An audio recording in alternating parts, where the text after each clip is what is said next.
Olá a todos! Nesse primeiríssimo episódio do Lunário Perpétuo recebemos Eric Kerbs, um estudioso independente de psicologia, em especial na obra de Carl Jung. Se você gosta do nosso projeto e deseja que ele continue, pode encontrar meios de nos apoiar através de nossa descrição.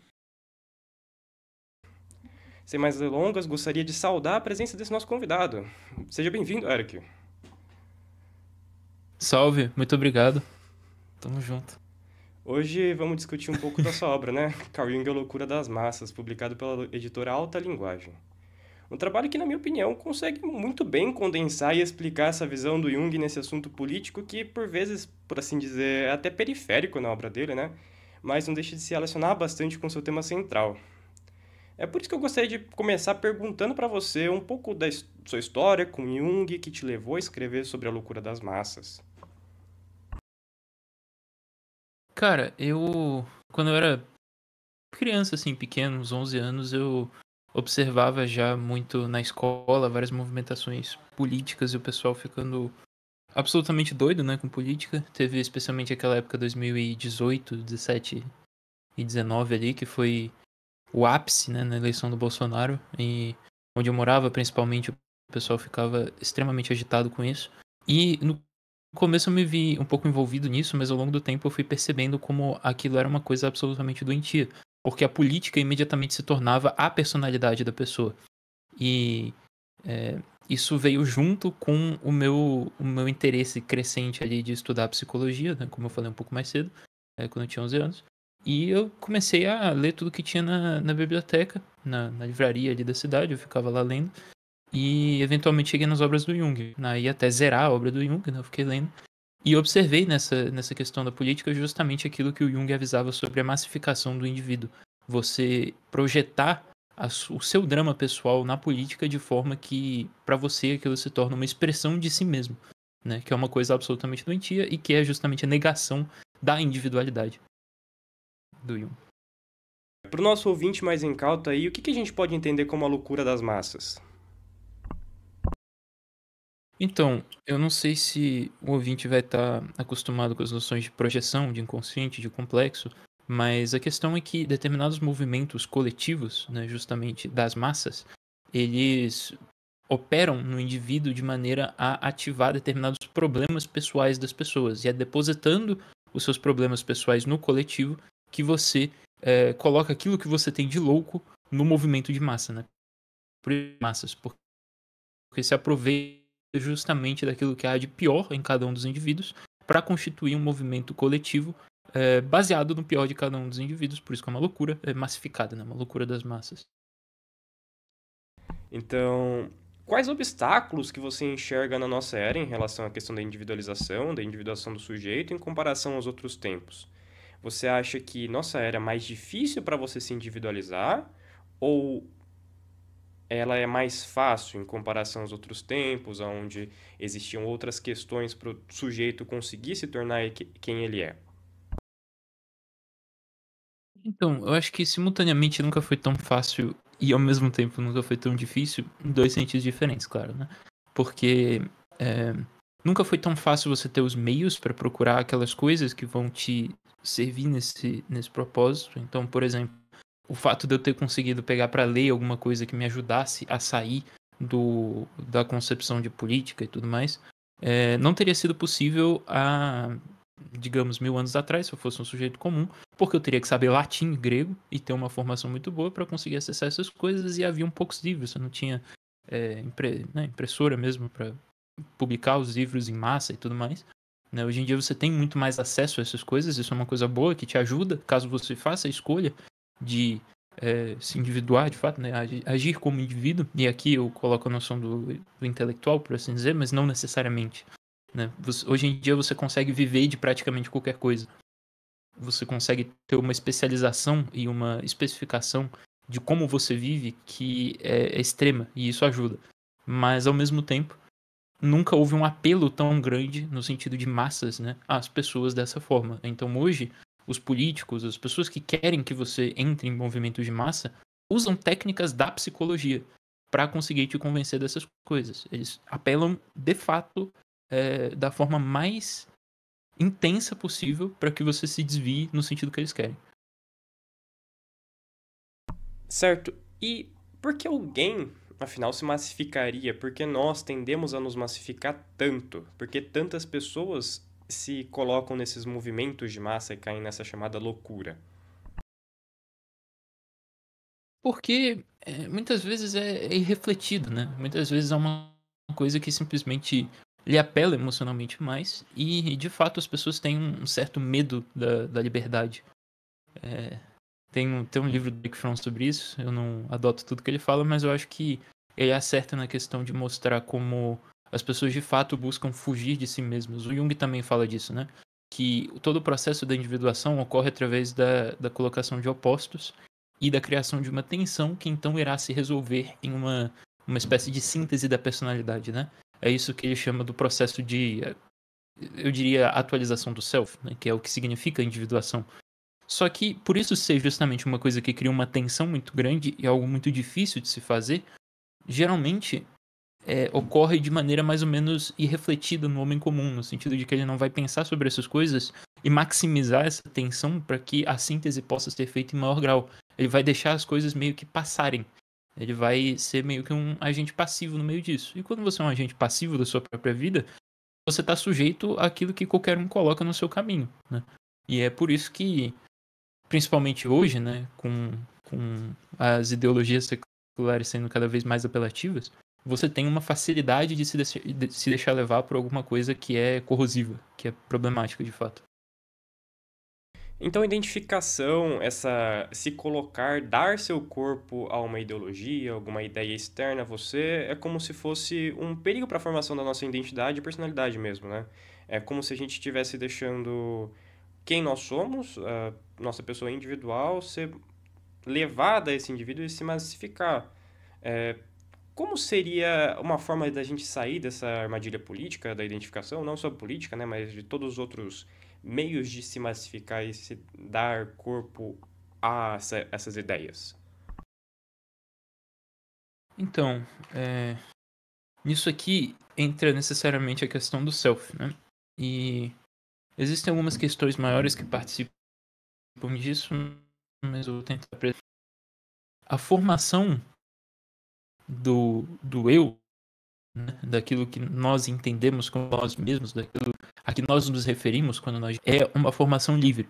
Você escolhe aquele que você é, não através de uma única decisão que define todos os aspectos, por exemplo, da sua personalidade, mas através daquilo que nós chamamos de decisões formadoras do self, né, as self-forming decisions, que são decisões que você faz ao longo da sua vida comumente, que vão te levar para um caminho para o outro. E conforme você escolhe, em certo sentido, em favor de alguma determinada de algum determinado valor ou de alguma determinada posição, você estabelece uma hierarquia daqueles que são os valores fundamentais para você.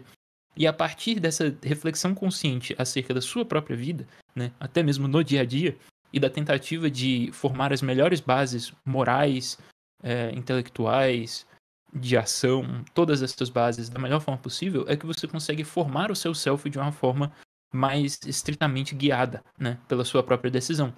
Isso vai te levar no sentido da sua própria individualidade, porque você vai ser um agente ativo no sentido de formar você mesmo. Ainda mais quando você está pensando ativamente em fazer isso. Só que isso também pode te levar para o mal. Isso também pode te levar a conclusões negativas. É por isso que você ainda precisa de um estabelecimento de uma estrutura que te guie, em um certo sentido. E é por isso e é justamente disso, né, que se aproveitam os movimentos políticos. Eles sabem que existe uma parte que você não consegue controlar e que existem princípios que devem ser impostos desde fora, né, não no sentido da força, mas no sentido da razão mesmo. E eles tentam usurpar esse lugar. E esse lugar é legitimamente justamente da igreja. Esse lugar é justamente da igreja estabelecida por Deus, que vai lhe dar os melhores princípios possíveis para que você ordene a sua vida, até mesmo no sentido de maior individualidade, né? Porque o bem promove a individualidade. Então, eu mostro no livro como existe uma parte da sua vida que você não consegue controlar em determinado sentido, né, no sentido justamente de ter determinadas projeções, porque uma projeção não é necessariamente algo ruim. Você tem a questão da imagem do pai, da imagem da mãe, que eu coloco ali, que são como que figuras que precisam ser reconhecidas em algum lugar. E é só no momento em que você não reconhece essas figuras em seu lugar legítimo, né? Ou seja, na igreja em Deus, que você busca um subterfúgio para isso. Se você tem uma ligação muito intensa da imagem da mãe na sua mãe pessoal, por exemplo, já na vida adulta, você vai ter aquilo que nós chamamos de complexo de Édipo. Eu não uso aqui o sentido freudiano, mas isso não importa. E se você transfere isso para o Estado, né, que é o que comumente se faz, aí sim você tem a loucura das massas. Né? Então, é reconhecendo as autoridades legítimas e se guiando de maneira consciente no sentido de determinados princípios já estabelecidos, né, rígidos, e aplicando isso da forma mais rígida possível na sua vida, né, com vista a uma hierarquia de valores, se direcionando para a sua vocação. É aí que você atinge a máxima individualidade. Certo, mas e se a gente for colocar, por exemplo, em um indivíduo que é um anarcocomunista, algum anarquista que não se atrela a estruturas hierárquicas, por assim dizer, ele não reconhece como legítima nenhuma hierarquia, nada que possa atrelar os valores, por assim dizer. Como a individuação se daria nessa pessoa? É possível se individuar sem reconhecer hierarquias legítimas? Ou essa pessoa estaria atribuindo o papel do pai, mesmo que ele negasse, negando a família, negando a igreja, negando até governo, esse papel do pai a alguma coisa, a própria causa dele, por exemplo? Então, justamente, esse valor tem que ser atribuído a alguma coisa, né? Existem anarcocomunistas, por exemplo, e aí eu já deixo claro que eu não conheço a teoria em Salles, mas pelo que eu vejo, né, pelo pouco que eu conheço, eu percebo que quando eles tentam não ter nenhuma noção de autoridade, eles criam uma autoridade falsa. É como, por exemplo, o caso do ateu que transforma a ciência no seu Deus, né? E o artista, sei lá, o Richard Dawkins como o seu salvador, entende? Então, essas imagens religiosas, elas são criadas, essas figuras de autoridade, elas são colocadas de alguma forma. No libertarianismo, você tem isso também de uma determinada forma, que eu considero mais positiva, né? Como a noção de uma autoridade orgânica e também o estabelecimento de uma moral objetiva. E aí, se o sujeito vai se direcionar à igreja ou não, ele vai se realizar. Mas existe essa noção da autoridade orgânica que é colocada de uma forma ou de outra, né? A autoridade orgânica é uma parte disso, né? Mas enquanto ela é orgânica, ela não pode se valer da força e do poder, né? E dos movimentos de massa. Enquanto ela se vale desses movimentos de massa, ela vai criar uma distorção em maior grau dessa questão. E é claro que mesmo no libertarianismo mais perfeito, você pode ter problemas psicológicos desse tipo em qualquer situação. Não significa que existe uma solução completa dos problemas. Mas é mais fácil você lidar com eles porque se organiza de uma forma mais orgânica, né? Uma coisa que eu pude ver bastante no seu livro é que ele foca mais no aspecto democrático. Eu acho que justamente por ser o regime que a maior parte do mundo está sendo regido hoje em dia. Que acaba, por assim dizer, resultando nessa projeção polarizada do conflito. Me corrija se eu estiver enganado, tá? Mas você acredita que possa haver alguma governança onde isso não ocorra na mesma intensidade, por assim dizer, na monarquia ou até mesmo no libertarianismo que você propõe? Eu acredito que na monarquia é muito fácil disso acontecer, esse movimento das massas, né? Justamente porque, assim, é claro que depende da noção de monarquia que for usada aqui, né? Mas eu acredito que por nós dois sermos católicos e libertários, nós conseguimos ver que, pelo menos no nosso meio, eu imagino que é isso que você esteja se referindo, os monarquistas tendem a acreditar numa espécie de Estado guiado e colocado por Deus, é isso? Não, não, eu falo de uma ideia mais de monarquia genérica, né? O sistema de governo geral, por assim dizer. Na democracia, eu vejo que há a tendência à polarização porque, no final das contas, vão ter dois candidatos a serem eleitos. Na monarquia, eu não sei como essa polarização, até porque eu nunca estive numa monarquia e não consigo me inserir nos problemas de que uma monarquia poderia ter, né? Mas eu não vejo como essa polarização poderia ocorrer do mesmo jeito, na mesma estrutura, sem esses ritos de votar, essa constante pressão por se encaixar em algum lado. Eu pergunto se isso ocorreria na mesma intensidade ou se seria um problema maior da democracia, por assim dizer. Olha, eu acho que na democracia existe a máxima tentativa de tornar científico esse processo de organizar, então eu acredito que eles apelam conscientemente mais, mas ao mesmo tempo você consegue ver isso acontecendo também na monarquia. Existe uma noção mitológica da identificação do monarca com Deus, né, que é uma coisa presente se não em todas, na grande maioria das monarquias. Você vê, por exemplo, os monarcas dinamarqueses, havia toda uma noção de você colocar o rei ali como uma espécie de representante justamente do self, né? Uma imagem de Deus, por assim dizer, que é a imagem do pai, no sentido junguiano que eu explico no livro. Mas essa noção ela é colocada nas monarquias como um todo de alguma forma. E aí, por consequência, né, da mesma forma como na democracia, você também tem essa noção do oposto, né? Aquilo que é oposto ao grande líder é imediatamente mal por si só.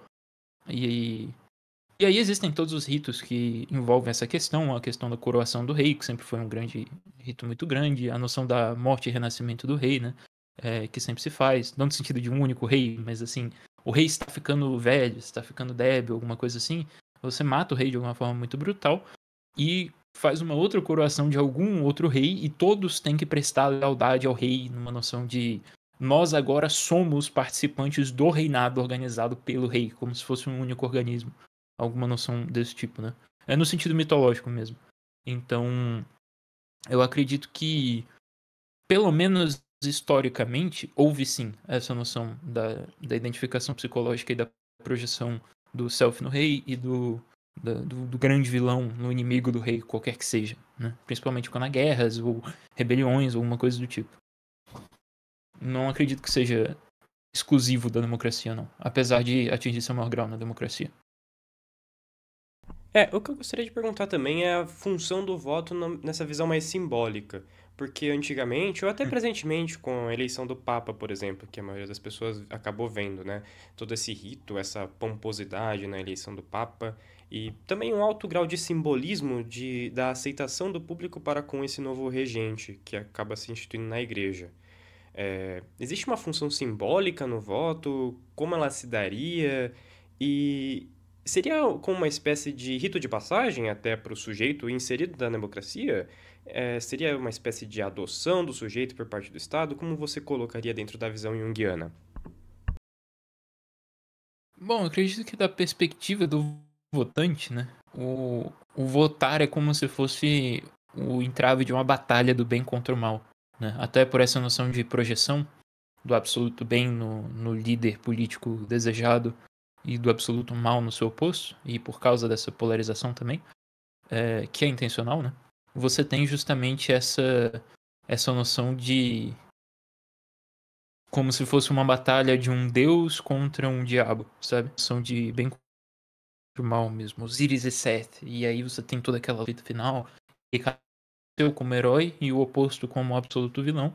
E aí por isso ele vai votar acreditando que ele tá fazendo o seu papel no cosmos, sabe? É por isso que tem aquela noção de que todos têm que lutar, ninguém poderia se abster, porque coloca-se isso para as pessoas como uma espécie de luta do bem contra o mal. E aí, nesse sentido, o indivíduo coloca a sua própria batalha, né, existencial do bem contra o mal, e de eu contra digo assim, o não eu, né, na política. Por isso ele extrai de si, né, uma noção da sua batalha pessoal e coloca isso num coletivo, acreditando que está fazendo parte dessa grande luta mitológica, por assim dizer. Ele se vê participante desse conflito. É bem presente essa questão do dualismo, né? Esse bem contra o mal, que, como você até coloca no livro, ele reflete o dualismo do próprio ser, essa cisão do próprio ser de não se completar. Esse dualismo psíquico, assim, Sim. que é a nossa questão do interior e do exterior, pode até explicar, por assim dizer, esses giros de 180 graus que a gente vê em algumas figuras políticas na história? Pegando um exemplo mais antigo, né? A gente tem, por exemplo, Dom Helder Câmara. Dom Helder Câmara, ele, no começo da sua carreira, na política até, ele era conhecido por fazer parte do Partido Integralista, desse movimento integralista, acho que não chegou a ser um partido. E mais tarde na sua vida, como ele até ficou conhecido, ele se inseriu em movimentos próximos à teologia da libertação, não sei dizer se até chegou a participar, isso eu não sei afirmar, mas ele ficou conhecido popularmente como o Bispo Vermelho, né? Você acha que essa questão do dualismo explica esses movimentos? Cara, Da perspectiva de assim, é complicado tentar analisar um bispo. Eu sei que o Dom Helder Câmara tem algumas coisas com Marx e tudo mais, né? Mas eu acredito que pode fazer parte desse processo. Existe um conceito do Jung chamado enantiodromia, né? Que é a noção de... Bom, como nós falamos, a individuação é a parte do conflito de dois opostos. Ou seja, você tem uma perspectiva consciente, algum valor principal, né, predominante que você tem ali, e aí você tem alguma coisa que pertence a você como um todo, mas que não é um valor que você adquire ou sustenta conscientemente. E aqui se trata mais de um valor psíquico, de uma espécie de valência, por assim dizer, né? Então pode ser um afeto e não uma posição estritamente moral. Apesar de poder surgir a partir do valor estritamente moral. Mas... E aí você tem conflitos morais nessa estrutura. Mas enfim, você... percebendo essa oposição das duas coisas, né, querendo fazer uma coisa e ao mesmo tempo querendo fazer alguma outra coisa concorrente, né, oposta a essa primeira, você tendo uma oposição da psique, precisa escolher lados, por assim dizer, né, porque você não consegue andar para frente ao mesmo tempo. Você não consegue defender que X e que X ao mesmo tempo. Então, você defendendo uma determinada posição internamente, né, tentando se levar para uma determinada direção e ainda tendo a tensão psíquica para o seu oposto, cria um conflito psíquico. Isso gera uma tensão e é através de sustentar essa tensão da maneira mais consciente possível que você consegue extrair o bem que há naquela posição que é má, né, em certo sentido. E aqui eu coloco uma noção de bem e mal, mas não precisa ser estritamente bem e mal. Mas é percebido dessa forma, isso necessariamente. Então, você conseguindo bem naquela posição, enfim, cria uma síntese para esse conflito e tem uma nova cosmovisão colocada. Agora, se você não conseguir efetuar essa síntese da melhor forma possível e tentar, por exemplo, reprimir o outro lado, o conflito dentro de si mesmo, aquilo continua ganhando tensão, né? Aquilo continua ganhando força, continua ganhando valência psíquica, a tal modo que quando a sua atitude presente, né, atualmente adotada, falhar, por exemplo, em lidar com a vida de determinada forma, que a outra posição consegue se adaptar melhor, é possível que haja um movimento de inversão daquilo que você defende. Então você tem um momento de choque, um momento de fraqueza, de vulnerabilidade, alguma coisa assim, e passa a tentar se tornar exatamente o contrário daquilo que você era, renegando completamente o lado bom, por assim dizer, daquilo que você adotava anteriormente e partindo para o lado oposto. E aí você tem esse movimento completo, isso é a enantiodromia, e é o que muitas vezes acontece nesses movimentos políticos, principalmente na medida em que eles são identitários e tentam criar essa noção de oposição completa de bem contra o mal. Quando isso acontece, você tem justamente a negação, muitas vezes, de uma parte presente do indivíduo, né, em determinada questão.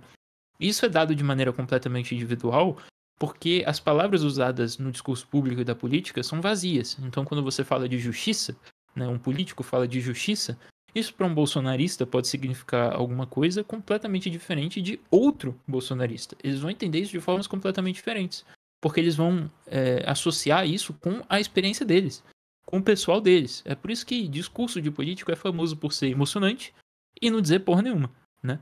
E é justamente nesse sentido que isso acontece.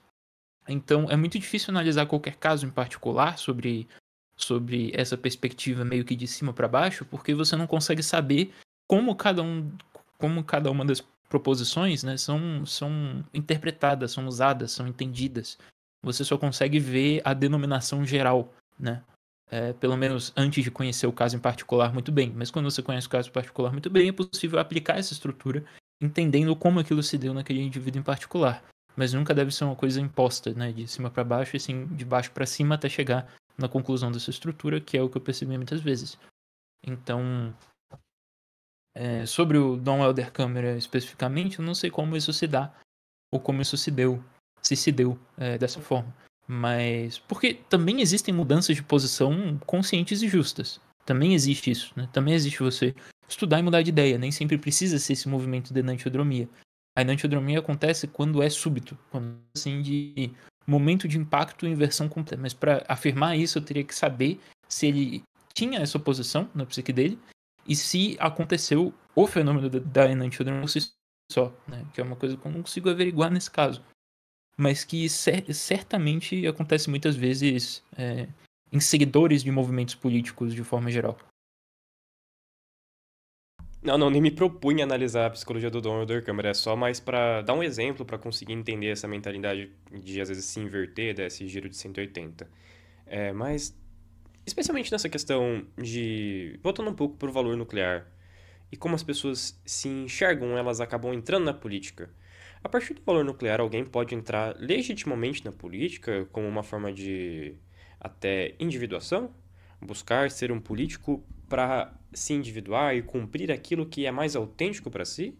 Ou está necessariamente sempre relacionado a alguma forma de loucura das massas?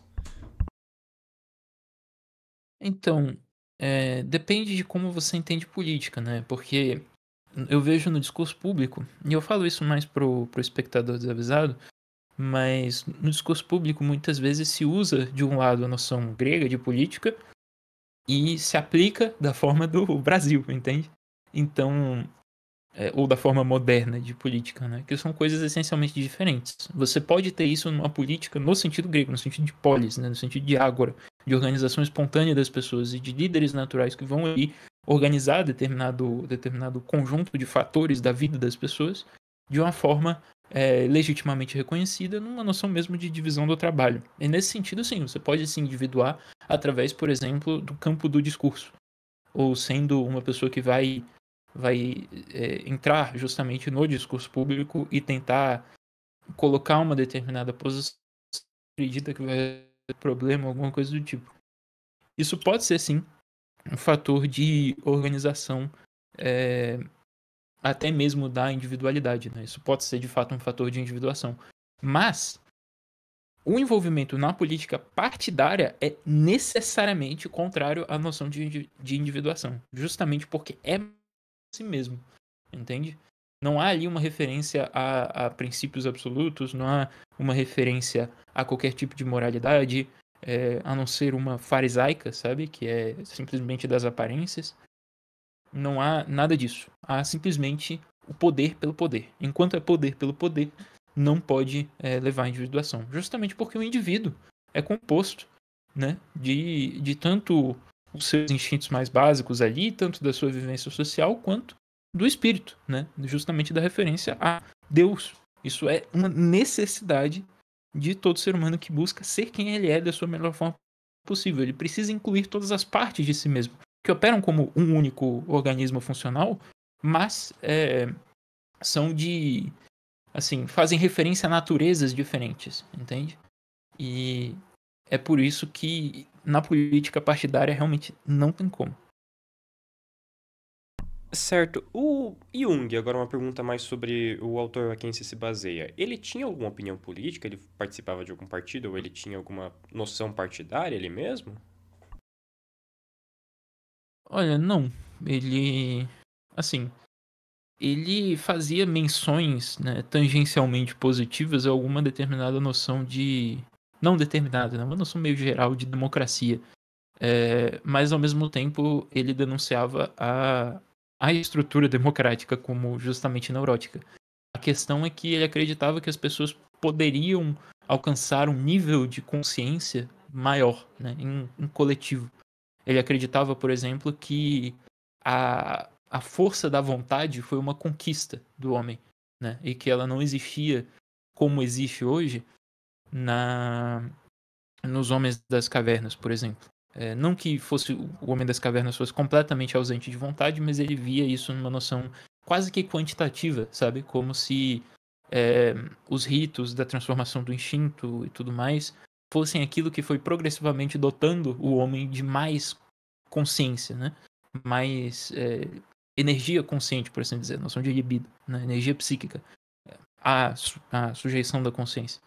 Mas enfim, ele não acreditava em uma completa solução do inconsciente ou qualquer coisa do tipo, né? Uma destruição dos mitos a modo iluminista, mas ele acreditava que as pessoas poderiam se organizar coletivamente em favor disso. Agora, ele nunca diz como, né? E ao mesmo tempo ele critica a democracia nesse sentido. Então, o Jung, a gente não sabe exatamente qual era a posição específica do Jung, até porque ele não foi um estudante de economia ou política ou qualquer coisa do tipo. mas é uma noção libertária perfeitamente compatível com a junguiana, apesar de eu acreditar que talvez algumas noções de democracia, alguma noção de democracia direta, alguma coisa assim, talvez pudesse corresponder a uma estrutura junguiana, né? Eu particularmente acredito que o libertarianismo, né, mais especificamente o agorismo, é a melhor forma de corresponder à estrutura junguiana e é o mais compatível. Mas isso pode ser uma discussão, entende? E você acha que é possível utilizar outra forma de política para se basear no Jung? Eu vejo muita gente por aí utilizando, não citando nomes, não citando grupos políticos atuais, mas existe gente que usa Jung e alguns trechos da obra dele ou algumas obras interpretadas da maneira deles para justificar coisas como fascismo, e outros regimes até mais autoritários, ou comunismo, etc. Você acha que isso é possível? De maneira Isso aí não consistente, dá. eu digo? Fascismo não tem como. Fascismo e comunismo é diretamente contraditório. Impossível. A não ser que você acredite que as pessoas devem ser loucas, né? Aí, à vontade, mas é, é degenerativo para a psique por si só, entende? Além de todos os outros problemas, né? Certo. Agora, relacionando Jung a outros autores, nesse mesmo âmbito da loucura das massas, né? Eu não sei o quanto você conhece de Wilhelm Reich, mas só que ele tem aquele livro famoso, o Escuta Aqui Zé Ninguém, Listen Up, Little Man. Ele acaba tratando dos mesmos temas. Você acha que eles acabam se relacionando nisso, se convergendo, ou você vê alguma diferença em Reich para o Jung, como Jung seria melhor em tratar esse tema? Cara, não sei, eu não li o Reich. A única coisa que eu li dele foi aquele ensaio que ele tem com o Jung, né? Sobre cultura oriental, o segredo da flor de ouro. Mas alquimia chinesa, né, basicamente. Mas como é um tratado simbólico, né, como é sobre justamente a psique, não tem uma implicação direta para o mundo externo, alguma coisa assim. O que eu vejo é que o Jung mesmo falava que o Reich, ele foi muito... Ele fala isso no volume 15 das Obras Completas, é o Espírito na Arte da Ciência, né? Que ele comenta como o Reich era muito envolvido com o Oriente como um todo e tenta tirar alguma coisa do Oriente para aplicar no Ocidente. Então, eu não sei se ele usa alguma noção oriental, alguma coisa assim, e nesse sentido pode ser que o Jung encontre alguma maneira de correspondência psíquica na estrutura do Reich. Mas eu tô chutando, eu não sei. Não, tudo certo, mas para tentar desenvolver mais esse tópico. Mas voltando um pouco sobre o eu e o outro, nesse caso da política. A demonização do outro é algo que ocorre muito frequentemente. Tanto um lado xingando o outro, de maneiras genéricas, de rótulos abstratos que não interagem com esse outro pelo que ele é. Como você vê uma forma de sair dessa armadilha da rotulação, da generificação desse outro em algo? Simplesmente não participando da política, né? Simplesmente não fazendo parte disso. Porque assim, na medida em que você participa da política de fato, e aqui eu tô falando novamente da política partidária, você necessariamente vai estar envolvido nisso de alguma forma, entende? E você vai se identificar com um grupo e, por consequência, você vai ter que negar o grupo oposto. E a única forma de escapar disso é enxergando as coisas a nível individual mesmo, né? Tentando encontrar suas convicções e aplicá-las na esfera individual, na esfera do seu campo de agência particular, e não delegando a responsabilidade que você tem sobre aquilo que você considera moralmente correto para um terceiro, que vai fazer isso no campo do Estado, usando a força contra os outros, né? Então, mesmo que você não seja um libertário, é possível negar a política. É possível você sair disso e se comportar, assim, agir, né, no campo individual. Porque no campo coletivo você não age. Você participa de maneira coletiva, simplesmente. Você se abstém da sua própria responsabilidade. E é justamente esse o problema, né? Certo. E isso me levanta uma questão. Eu acredito que eu li isso no Jung, no O que é psicologia, né? O que é psicoterapia. Não lembro se esse é o título exatamente, agora o título me fugiu um pouco a memória. Mas ele fala que alguns pacientes dele que acabam chegando na clínica e fazem parte de movimentos, ele acaba não chegando necessariamente na questão da autenticidade, da individuação. Na sua visão, a autenticidade e a individuação é para todos ou algumas pessoas estariam melhores participando dessa loucura das massas, até da política partidária? Então, a individuação ela pode ocorrer em graus maiores ou menores, no sentido de você precisar lidar com mais conflitos do que outras pessoas, talvez, né? E nesse sentido, existe sim uma necessidade de você cavar seu próprio caminho em algumas pessoas que é maior do que em outras. Mas a individuação por si mesma, ela é de todos, né? E você pode sim encontrar uma solução já dada por uma instituição. O exemplo mais fácil disso é a igreja, sabe? Que já tem a resposta para muitos dos, assim, né, gigantesca maioria desses conflitos morais, ou pelo menos uma posição segura que vai te satisfazer em maior grau, mas a grande maioria das pessoas não vai precisar chegar no estado da questão de vários conflitos, né? E vai poder encontrar isso já dado em alguma determinada estrutura. Agora, novamente, essa estrutura precisa corresponder à individualidade do sujeito. Então, a igreja, né? E não o Estado. Então, a individuação é para todos e o, a participação na política partidária necessariamente é um problema para todas as pessoas. Certo. Agora indo para os nossos momentos finais, apesar de a gente ter tocado em bastantes tópicos, né? Eu gostaria de perguntar para você qual pessoa, qualquer figura histórica, viva, morta, você entregaria esse livro, essa obra que você fez e por quê? Cara, essa é difícil. Não sei, assim, se fosse um tratado um pouco maior, talvez eu pedisse para alguns dos maiores pensadores revisarem, tentarem me guiar em um determinado caminho, né? Mas eu não chamaria isso de uma obra, é simplesmente uma apresentação de um ponto já presente no Jung, né? Que é justamente essa questão, tanto é que eu me guio em citações do próprio Jung, né? É como se fosse simplesmente mostrar as conexões ali presentes já na obra do Jung, mas que, como as pessoas não vão ler, eu apresento isso para as pessoas de uma forma simplificada. Tanto é que é um e-book, né? De, 70 páginas, que é pouca coisa. Eu não acho que eu pudesse ensinar isso para muita gente. Também não acho que é, fosse uma coisa que já não tivesse algum tipo de resposta ou desenvolvimento melhor por outras figuras. Então, não sei, acho que seria arrogante da minha parte querer colocar esse livro para alguma outra pessoa, alguma figura histórica de fato, né? Acho que eles sabiam mais do que eu. Perfeito. Para o nosso ouvinte que gostaria de estudar, iniciar esses estudos em Jung, na psicologia do coletivo, na loucura das massas em geral, você recomenda ele começar os seus estudos além do seu livro por qual lugar? Quais livros você orientaria ele? Cara, é bom ter uma noção inicial de Jung, né? E aí eu recomendo os livros A Prática da Psicoterapia, O Eu e o Inconsciente, Psicologia do Inconsciente, A Energia Psíquica, A Natureza da Psique. Com esses aí você já consegue ter uma base ok. E aí tem um livro bem pequenininho chamado Presente e Futuro, do Jung, o volume 10/1 das obras completas. É... Acredito que o volume 10 como um todo, né, das obras completas, é do 10/1 até o 10/5, se eu não me engano.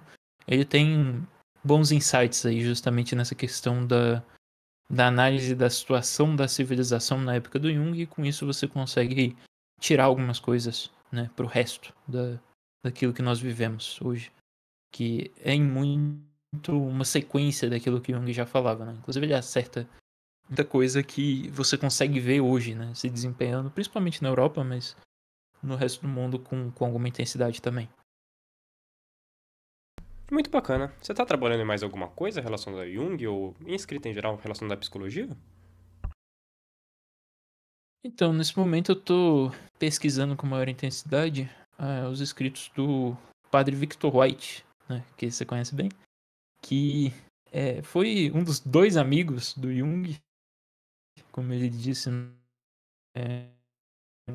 Eu acabei de conseguir aquele livro sobre a culminação do pensamento do padre Victor White, justamente para entender nos detalhes ali a ligação do pensamento junguiano com o catolicismo e se é necessário fazer correções para conseguir tornar a psicologia junguiana completamente compatível com o catolicismo, se já não for, né? Acredito que já seja, como o Victor White já afirmou, mas enfim. E eu não sei, talvez eu escreva alguma coisa sobre isso, né? Eu já estou escrevendo um outro artigo falando sobre a questão do Jung na noção do pessoal New Age, né? E como muitas vezes o Jung é usado hoje para defender algum tipo de ocultismo, de gnose, alguma coisa do tipo. E eu tento mostrar que não é isso, né? Eu já já discuti com muitas pessoas sobre isso. E eu tenho a pretensão sim de escrever alguma coisa mostrando que não é isso, que as pessoas não podem fazer isso. E que o pensamento junguiano não é o que normalmente se refere publicamente, né? Apesar de muitos junguianos que eu vejo por aí caírem nesse erro de tentar criar uma espécie de paganismo secular com o pensamento. Perfeito. Tem algo mais que você gostaria de adicionar nesse assunto da psicologia das massas? Algo que a gente acabou não falando? Não. Bom, acredito que seja isso então, Eric. Muito obrigado por participar aqui. Agradeço você bastante pela sua presença e espero que tenha você novamente aqui no nosso podcast. Com certeza. Muito obrigado. Eu que agradeço.